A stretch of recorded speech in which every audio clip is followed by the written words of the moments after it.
So as we're looking at goal setting, I like to have my students reflect at the end of each quarter to see how they did, how they feel about what they did, and to really look at the habits and the behaviors that resulted in the grade that they received. Much like the clip that you've just seen with Tomater, I think that the only way to move forward effectively is to look back first. You need to learn where you've been. You need to think about what you've been doing, what has worked for you, and what hasn't worked for you. So one of the ways that we're going to be doing that during today's lesson is for you to complete a self survey of the learning and study habits that you had during the first quarter in English language arts. And I ask you during that time to be very honest because it's going to help you to really see what were the behaviors that maybe helped you to be successful or kept you from being successful. But I think it's also important because it helps me to know where you're struggling and how I can be a better teacher to you. So essentially, what we want to be focusing on when we're doing goal setting is we really want to be focusing on making sure that we're keeping a positive attitude, regardless of whatever the grade was that you received in the first quarter. You, Today is a new day. It's a new quarter. You're starting fresh. In my opinion, everyone starts with an A. It's up to you whether or not you keep it there.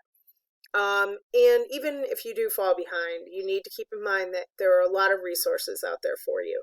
There are student study hours, there's my after school special help on Tuesday, and then all the lessons are always posted on your Classroom Unified Classroom page. It's just you taking the initiative to follow through and keep yourself caught up and get caught up when you fall behind.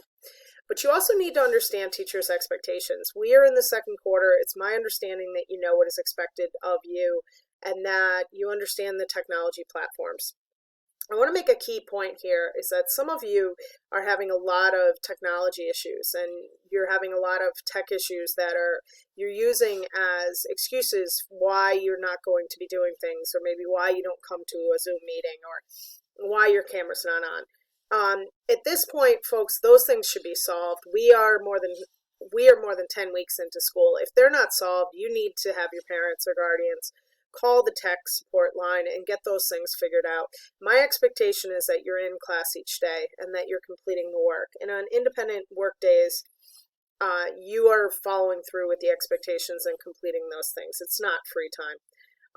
So we're really going to step that up this quarter. I also recommend that you guys have a dedicated learning space. A number of the questions from today's self-assessment are going to ask you about where do you study and how do you do the work that you do in class. And I'm noticing that a number of you are in the central parts of your house. You're in your living room, maybe you're in your kitchen, and I'm noticing that a lot of you have brothers and sisters and cousins and other individuals that are constantly coming in and out of the picture frame. And I want you to think about this. This is your classroom. We would not be allowing students to get up and walk around and to interact and to communicate during a regular school setting. So really that shouldn't be happening now either. You need to find yourself in a place where you can do the work that you need to do and it is conducive or helps you to be successful at your work. I don't recommend that students do their work near a computer. I don't recommend that you work close to another individual in your house if you can afford it. I know some of you may not have that luxury. And I also don't recommend that you guys get yourself comfortable on couches or in beds. A lot of you, that's making you tired, it's making you not focus as much, and it's really not a good learning habit to get into. In addition, I'm recommending that you make sure that you use the time during lunch to take breaks for fun and relaxation. I highly suggest that you get away from the computer during your lunch hour. I recommend that you talk to your family. I recommend that you even call your friends and socialize, that you use this as a time to sort of refill your cup, if you will, and get yourself into a good place so that you're recharged for the afternoon. And lastly, I think that when we're talking about goal setting, the biggest thing we can really look at is making sure that we're asking for help when we need it. A lot of you, I didn't hear from you until the last week of the quarter. And some of you, I didn't hear from you until grades were posted. That's just not acceptable. That's not the way we do things in middle school. you need to be advocating and speaking up for yourself all the way along the way. If I'm moving too fast in a lesson, if I cover something and you don't understand it, if you are absent from a class, you need to reach out to me and ask for the makeup work, which, by the way, is always on your Unified Classroom page. But you need to start to speak up, whether it be in the chat. And if you notice, I always answer the responses in the chat. I can't always see the chat when I'm sharing, but I will always respond to you, and I will not call you out to embarrass you with others. But if I'm saying something, if I'm doing something and you're not understanding it, you need to ask for help, because I'm not in a classroom with you. I can't always see what sort of reaction you're having, which is another reason, by the way, that I need to be able to see your face on the computer. But if I'm not seeing you, I don't know. I'm not a mind reader. So you need to be letting me know what you need. And if you need help, you need to make sure that you're coming to those special help times, because those are really important times where I can give you one-to-one assistance. We can go back over lessons to make sure that you're very successful.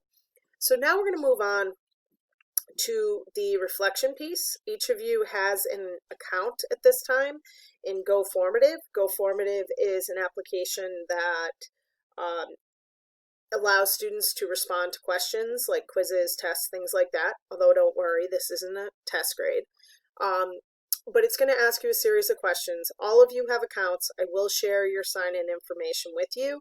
So we're going to do a GoFormative that's going to ask you a series of questions about your habits and behaviors from the first quarter. We're going to reflect on those. You're going to fill that in. And then you're going to use the results that are compiled from that activity to go forward at the end of the class today. And I'm asking you to set a goal by choosing a word. I think it's easy for us just to start with a word, but we're all going to choose a word that we want to focus on that is going to help us to be successful. So for some of us, it may be effort. For some of us, it may be attention. For some of us, it may be persistence. For some of us, it may be speaking up, although I do realize that's two words. But you're all going to choose a word, and you're going to choose some actions that go with it. And these words and these actions are going to be your guiding force for this second quarter. They're almost going to be a commitment to yourself that you're going to make to help you to be more successful. And I'm asking that you do this activity. You're going to submit the PowerPoint, and then you're going to ask someone in your family or your home to print that word out. And if you don't have a printer option, even writing that word on a Post-it note and sticking it somewhere near your computer so that you constantly have a visual reminder of what it is that you're working towards. So regardless of what your grade was for the first quarter, maybe you got an A and you want an A+. Maybe you failed and you want to not fail this quarter. Whatever it is, the activities we're going to do for the duration of the class today are going to force you to reflect and look back like Tomater did in order for us to go forward and be more successful in our next quarters.